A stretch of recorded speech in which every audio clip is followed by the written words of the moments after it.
An old man adopts mute autistic boy. The ending moved millions to tears. I don't have children. It's not something I bring up at parties or in casual conversations. The kind where people show off pictures of their kids on their phones or complain about the cost of tutoring. No, I don't say a word. I just smile, nod, and pour another cup of tea. People tend to overlook those who have nothing to show. The way they glance past an empty chair in a crowded cafe. There, but not worth noticing. My name is Martin Blake. I used to be a college professor astrophysics. I lectured about stars millions of light years away, about planetary density and theories of black holes. Big things, complex things, and things that had nothing to do with the human heart. My wife passed away 7 years ago. She has cancer. The fast kind. A storm named metastasis that doesn't let you bargain. She was the only person who had ever seen me cry, and the last one who held my hand without needing to say anything at all. We tried to have children. It didn't work out. Then time passed, and 40 came knocking. We stopped talking about it. Not because we stopped wanting it, but because facing the disappointment every time hope collapsed became too much to bear. I still keep the ultrasound prints in a little box in the attic. None of them are clear, just blurry smudges. But back then, every blot of ink was a dream sketched out in hope. After she died, I left teaching. Moved into a small house in the suburbs, where everything stays exactly where it is so long as I don't touch it. I like it that way. Quiet, orderly, safe, no surprises, nothing to stir up memory. I live like a sealed storage room, complete, organized, and visited by no one. I wake up every morning at 6:15, brew unsweetened black tea, read the newspaper, walk 3 laps around the neighborhood park, always choosing the second bench on the left. It's not too close to the fountain and never has bird droppings. I eat lunch at 11:30, dinner at 6 sharp. Then read science books, subjects that don't stir up memories or feelings. I'm not sad, I'm just irrelevant. Like a satellite forgotten in orbit, still spinning, but no longer receiving signals. Then on a Thursday morning, the phone rang and everything began to shift. "Martin, do you remember me?" It was Sandra, a college friend, now working in social services. Her voice was still warm and steady, just like I remembered. The voice of someone who once believed the world could be saved if we just tried a little harder. "I know this is sudden, but I was wondering if you could help." I hesitated. "Help with what?" "There's a boy, 6 years old. He was just placed into temporary care. No family. We're working on finding a permanent home, but it could take a few weeks. In the meantime, he needs a place to stay. An adult to be with him, that's all." I frowned. "Are you sure you called the right person?" "I'm sure, I know you." "It's not me," I said quickly. "I've never." "No one's asking you to be his father, Martin. Just a grown-up who listens, a roof that closes at night, a warm meal, a presence." I said nothing. "His name's Eli, sweet kid. Probably on the autism spectrum, doesn't talk much, but I think you'll understand him." "Understand a child?" "I understand gravitational waves, the pull at the center of a galaxy, but understand a child? No, thank you." I told her I'd think about it, which of course was a polite way of saying no. Sandra didn't push, but I could tell. She was holding on to some kind of faith I couldn't see. 3 days later, I opened the door and saw Eli standing there. In his hand was a battered stuffed dinosaur. He wore a faded green hoodie, frayed at the shoulders. And his eyes were like a galaxy, not because they sparkled, but because they felt distant. A kind of distance you don't measure in miles, but in isolation. Like his gaze had wandered off this world long ago. He didn't say hello, didn't meet my eyes. He just stood beside Sandra, one small hand clutching her sleeve like a boat seeking anchor in the middle of a storm. "I'll check in again in a few days," Sandra said, and setting a small bag on the floor. And then the door closed.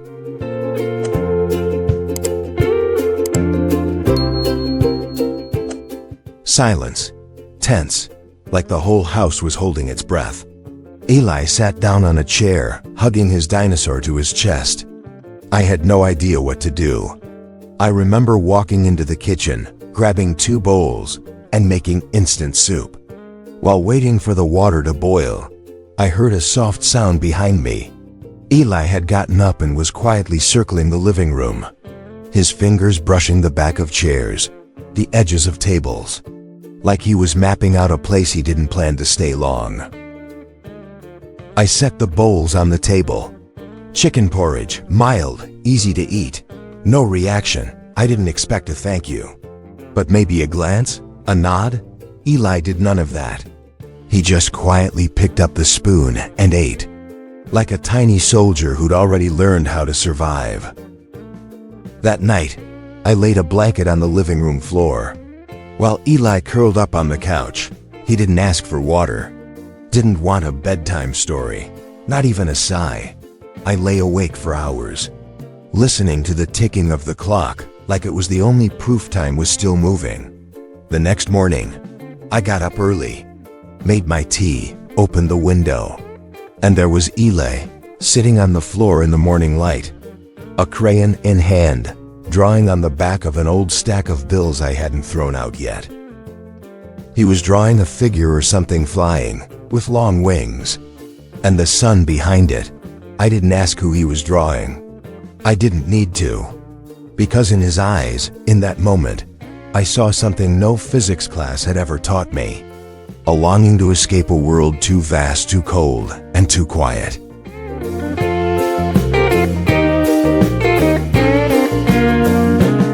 I thought I was prepared, stocked the fridge with easy meals, cleaned the sofa, borrowed a few comic books from the local library. But what I wasn't prepared for was Eli's silence. Not the kind born from defiance or fear. His silence was more like an absence. No color, no sound, not even feeling. As if he had packed away all his sounds into a sealed box, buried somewhere deep. I tried to create routines for Eli. Kids need rhythm, I'd read that somewhere. 7 a.m, I wake up. By 7:30, he's at the table. I make toast, boiled eggs, and a warm glass of milk. Every morning, same routine. Eli never said, "I'm full." Never frowned if the milk got cold. He just quietly ate bite by careful bite, like someone who wasn't sure there would be another meal. After breakfast, I took him to the park nearby. He didn't go near the slides, didn't try the swings, didn't run or play. He just stood beneath the trees, watching the leaves fall. Sometimes he bent down to pick up a small stone, tucking it quietly into his hoodie pocket. 1 stone each day. I started to notice. By the end of the week, he had 7, lined up next to his pillow at night. "You like rocks?" I asked, the first time I initiated conversation. Eli didn't answer, but he gave a small nod, gentle, like he was whispering something to himself. That night I looked it up. Some said kids on the spectrum often attach to objects with a fixed shape, like stones. It gives them a sense of control. I thought of Eli's eyes and wondered, had the world flipped upside down so many times for this little boy, that even a round stone in his pocket felt like a safe place to land? I started bringing home a few rocks after my walks. Said nothing, just placed them on the kitchen windowsill. Eli never said thank you, but each morning one would be gone. That was our language. Then came that Saturday afternoon about 2 weeks after Eli arrived. I made carrot soup, the kind my wife used to cook every winter. The smell of ginger filled the kitchen, warm and familiar, like a memory. I set 2 bowls on the table. Eli came, sat down like always, but when I raised my spoon, I felt eyes on me. I looked over. Eli was staring, not glancing, not flickering, just meeting my gaze, unblinking. I froze, spoon suspended midair. Then Eli reached out, very slowly, carefully. He placed his small finger on the edge of my bowl, like he was testing the temperature. "Is it still hot?" It was the first thing Eli ever said. So soft, so fragile, like the first crack in thick ice. My heart missed a beat. "Yeah," I said, "still a little hot." "Let it cool a bit," he nodded. Then leaned over, blew gently on his spoon, and began to eat. No more words. But from that day, Eli began to speak. Not much, not clearly, not always for a reason, but words. The voice of a small soul, feeling its way through the dark, trying to come home. One evening, I found a drawing on the kitchen table. A house, simple. Inside, 2 figures, one tall, one small, both wearing hoodies. A sun above the roof, no clouds. I asked, "Did you draw this, Eli?" He didn't answer. But the next morning, I saw the paper pinned to the fridge with a dinosaur magnet. I think that was his way of saying, "This is home." Bit by bit, I learned to read his silences. A sigh when the lights were too bright. A turn of the head when car horns blared outside. I adjusted. Softer lights. Windows shut earlier. LA taught me how to listen without words. To love without asking. To be present without needing anything in return. I still remember the first time Eli placed his hand on mine. Not to ask for anything. Not to guide me, just to touch. As if to confirm, "I'm here, and you are too." His hand was small, cold, but with just enough pressure to bring tears to my eyes, silently. From a boy who didn't speak, didn't touch, didn't trust, Eli had taken tiny steps, 1 spoonful of soup, 1 glance, 1 crayon stroke on a crumpled piece of paper, and stepped into my world. And I, who once lectured about the distance between stars, was now learning how to close the distance between 2 hearts, with the very silence I used to fear. Eli didn't change my world like a storm. He came the way spring follows winter, quietly, gently, but warm enough to stir something buried deep inside me back to life. I thought I was giving a child temporary shelter, but I realized I was the one seeking refuge, and Eli, somehow, had knocked on the door without making a sound.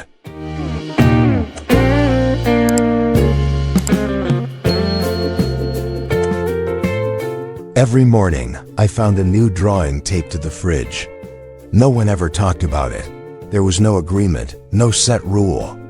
It was just a quiet ritual that formed, like the way dawn always follows night, without needing to be invited. Eli started speaking, more not with words, but with crayons. He drew people, houses, trees, rocks, suns, and winged creatures. Every picture had light somewhere. A streak of yellow pouring from a window, a candle glowing in the dark, or a perfect sun perched on a roof. And I thought, maybe the light inside him had never truly gone out. One day, I saw him draw a man sitting alone under a tree, head bowed, with an empty bench behind him. I stared at that drawing for a long time, because I knew it was me. "Are you sad?" I asked. For the first time, he asked me something. Not about soup. Not about the world around him. About me. I didn't know how to answer. Sadness doesn't have a switch. It's more like gravity. Quiet, persistent, invisible. But somehow, Eli had felt it. "Yeah," I said. "Sometimes." He didn't ask anything more. But that afternoon, Eli brought me a new drawing. The same man, but now with a child sitting beside him. Both were looking up at the sky. The sun was shining brightly. I nearly cried. That's when I understood he wasn't just drawing. He was reaching out, inviting me into his small, fragile, but honest world. One late afternoon, as I was cleaning up the kitchen, Eli quietly came to me and asked, "Do you have a mom?" I froze, not because of the question, but because of the way he asked it. So naturally, like he had held it in for a long time and finally trusted me enough to let it out. "I used to," I said softly. "A long time ago. What about you?" Eli looked down. "My mom went to sleep and didn't wake up." I didn't say anything. I just knelt down, eye level with him, and nodded gently. "So ... you're sad too," I whispered. He didn't answer, but he placed his hand on my shoulder, light as a leaf touching water. That night, Eli didn't draw the sun. He drew two people walking in the rain, each holding an umbrella. No sunlight, no trees, but they were walking together. I understood. We were learning to walk through the rain, side by side.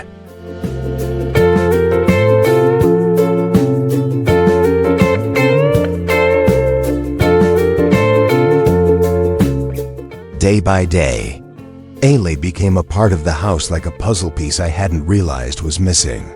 He still spoke less than he stayed quiet, still ate slowly and carefully, still fell asleep early holding his stuffed dinosaur, but now I was used to it.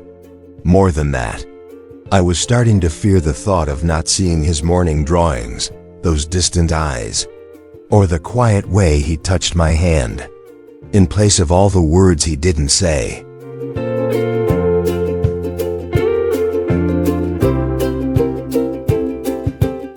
One night, while I was getting him ready for bed, Eli tugged at my sleeve.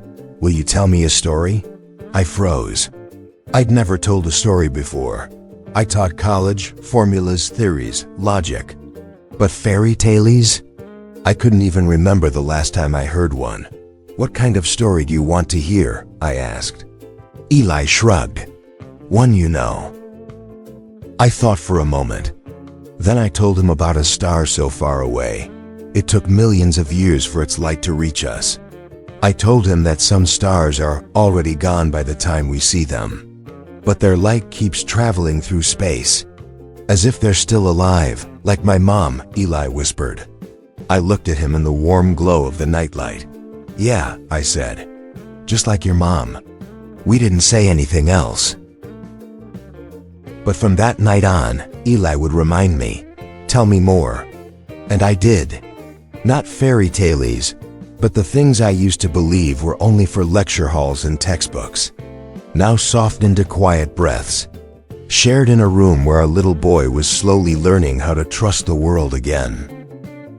I used to think I was the one keeping the fire alive in this cold house, but it turns out, Eli was the one who brought back the sun, with everything he carried, from a heart much heavier than any 6-year-old should ever bear.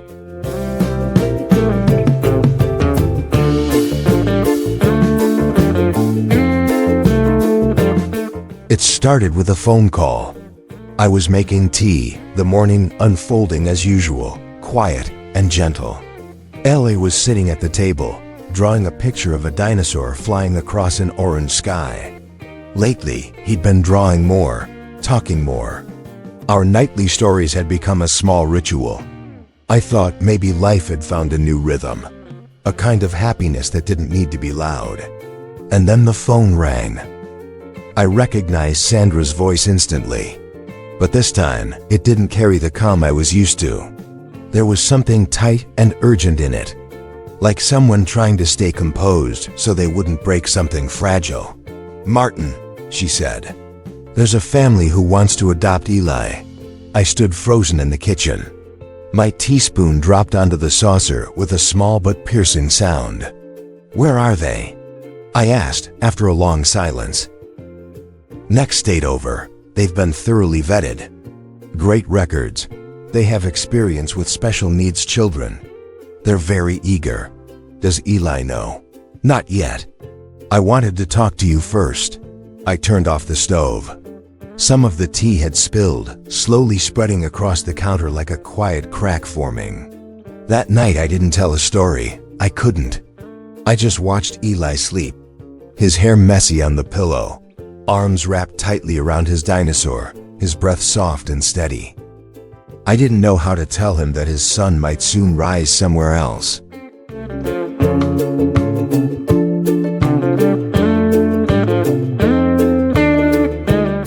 Two days later, Sandra came by.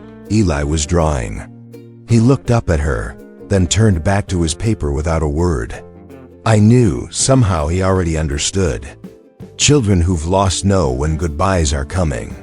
"We're just visiting, Eli," Sandra said, sitting beside him.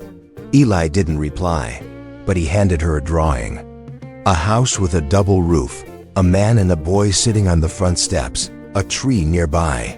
No sun in the sky. Only gray clouds.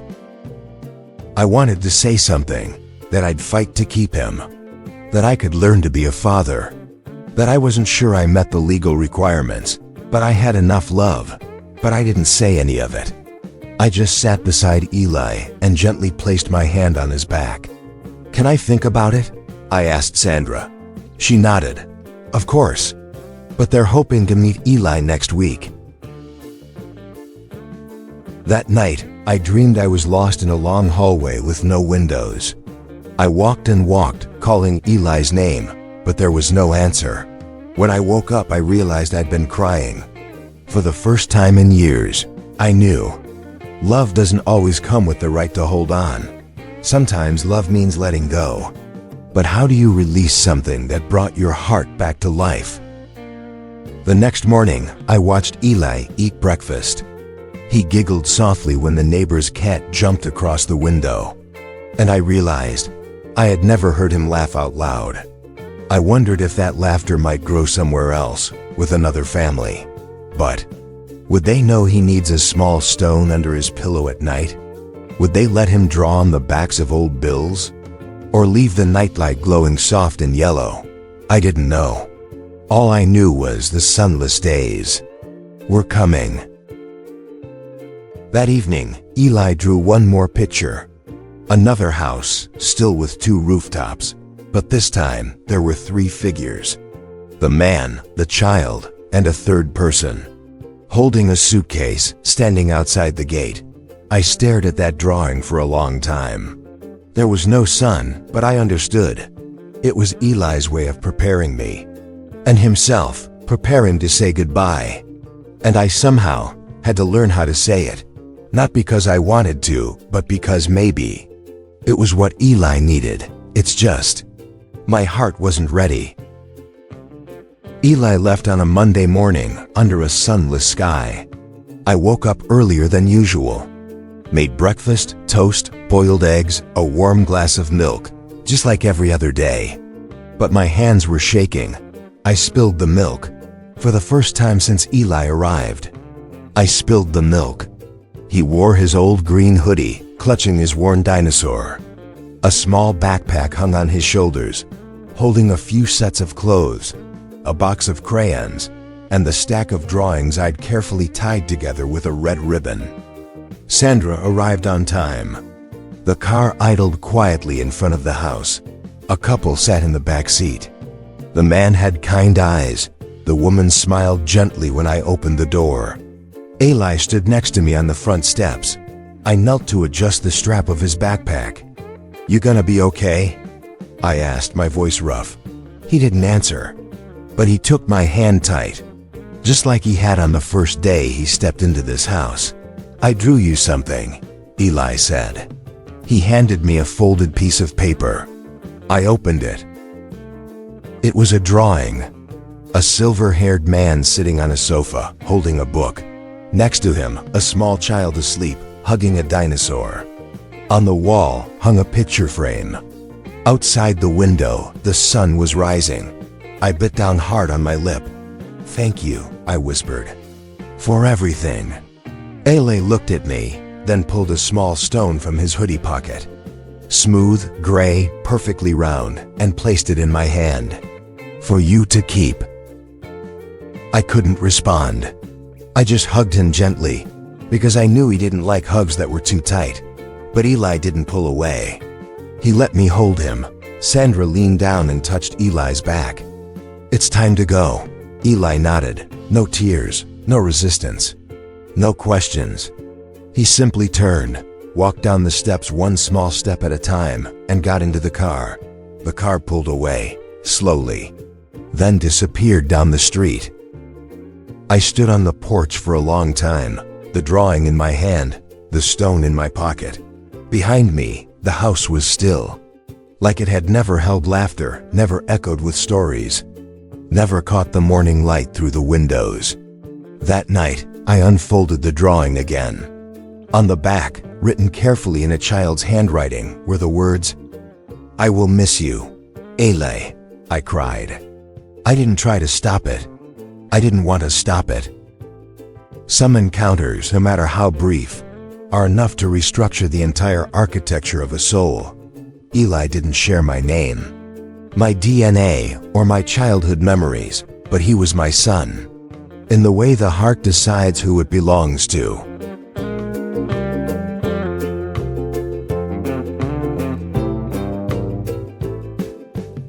After that day, I wrote to Eli every week. I didn't know if he read the letters or if he understood all the words, but I told him about the neighbor's cat still leaping through the window, about the autumn weather coming in, about the maple tree out front beginning to change its leaves. I didn't tell him how much I missed him. I didn't say that every morning I still poured an extra glass of milk. I didn't mention that the stone he gave me now sits on my desk, between astronomy models and black hole equations, like a new law of the universe, that sometimes the smallest thing can weigh as much as an entire planet. And I didn't tell him that a man once frozen in silence came back to life, all because of a little boy in a green hoodie and a threadbare dinosaur. I kept that part for myself, because some letters don't need to be sent. Just writing them is enough.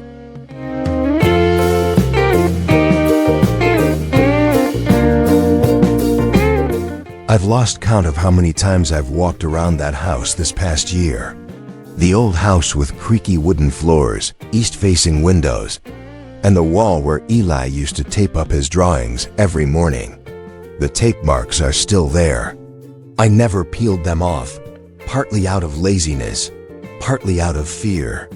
I'm afraid that if I scrub those faint smudges clean, I'll erase the last trace of a boy who once lived here like a fleeting shaft of sunlight.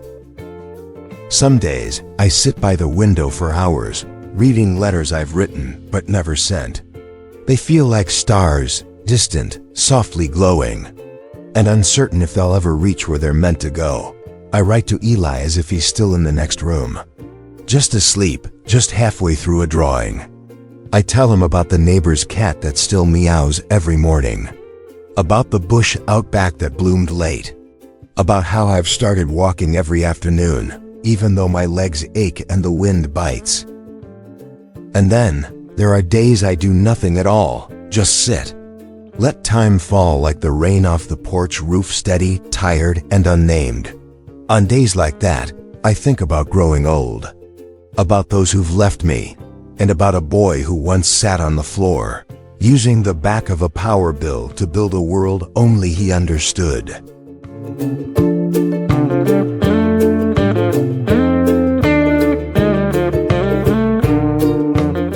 Autumn has come again. The maple tree out front is shedding its leaves. Red, gold, falling one by one like someone tearing pages from memory, slow and merciless.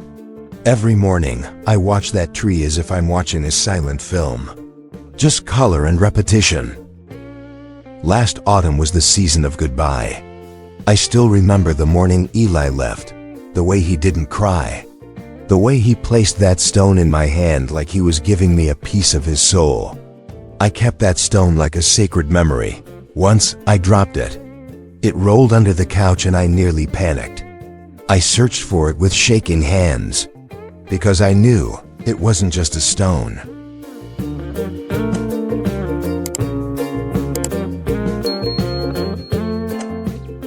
Then, one quiet Saturday afternoon, as the sunlight spilled across the wooden floor and the neighbor's cat curled up on the rug, the doorbell rang. I wasn't expecting anyone. No appointments, no mailman, but I got up anyway. Stepped toward the door, as if something in my chest already knew what was waiting on the other side. And I opened the door. Eli. He stood there, taller, his hair a little longer, wearing a new brown hoodie, still holding that worn-out dinosaur. I'd thought he would have outgrown it. But no, his face was the same. Calm, gentle, distant, like a watercolor that hadn't dried. Behind him stood a woman, his adoptive mother. She smiled and nodded at me, then stepped back, giving us space. "Do you still remember me?" Eli asked, his voice soft as the last light of day. I didn't answer. I just stepped forward, knelt down, and hugged him. No words were needed. I felt his warmth. The warmth I had lost and never dared hope would return. That evening, Eli stayed for dinner. He told me about his new home, his new friends, and the art teacher he really liked. He showed me his latest drawings. Same familiar colors, but now filled with more faces, more landscapes, more open doors. One drawing made me pause. A silver-haired man watering plants on a porch, while a child sat on the steps, sketching. "I didn't forget you," Eli said. "I still have the stone. But my mom says, sometimes you return precious things to where they belong." Then Eli reached into his pocket, pulled out the smooth, gray stone, and placed it back in my hand. "You keep it. So when I come back, you'll still be here." I don't know if my heart broke or healed in that moment. All I know is, I breathed deeper, felt more, lived fuller. We ate toast and chicken soup, the same meal I made the first day we met. Eli laughed when I accidentally added too much pepper. "You're still the same," he said with a quiet smile. He didn't stay the night. But before he left, he asked his mom to take a picture of us. He sat on the sofa, I sat beside him, my arm gently around his shoulder. Outside the window, the sun was setting, casting the room in a warm orange glow.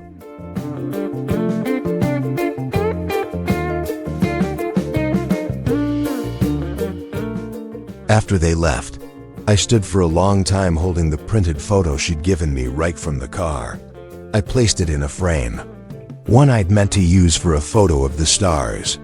I put it on my bookshelf, between a model of a black hole and an old astrophysics textbook. I thought, this is the brightest star I've ever seen. I started writing letters again, but this time I mailed them. Not because I was afraid he'd forget me, but because I wanted him to know that somewhere in the world, there's an old man with silver hair who still makes tea every morning, still turns on soft yellow lights at night, and still holds a small gray stone in his hand, as if holding on to the light of a lifetime. My little boy, the one in the hoodie, the one who came and taught me how to draw the sun again.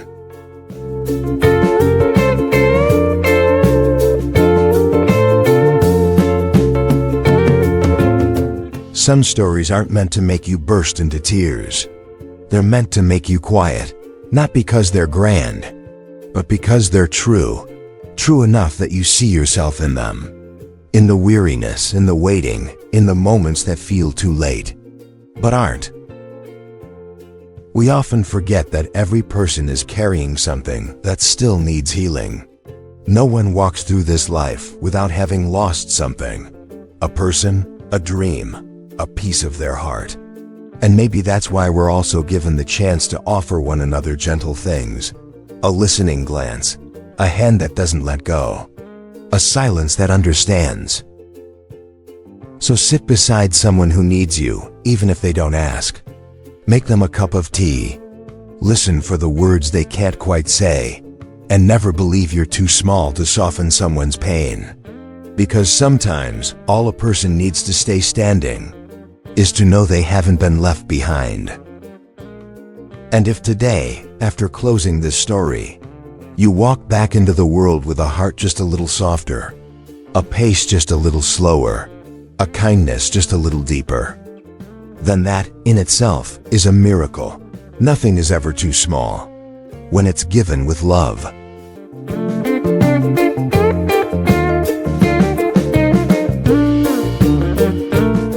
If this story touched your heart, don't keep it to yourself. Be part of the current. Like this video. Comment with your thoughts. And most of all, share it with someone who could use a little hope today. And don't forget to subscribe to our channel to hear more stories that just might change your life. Thank you for listening and see you in the next video.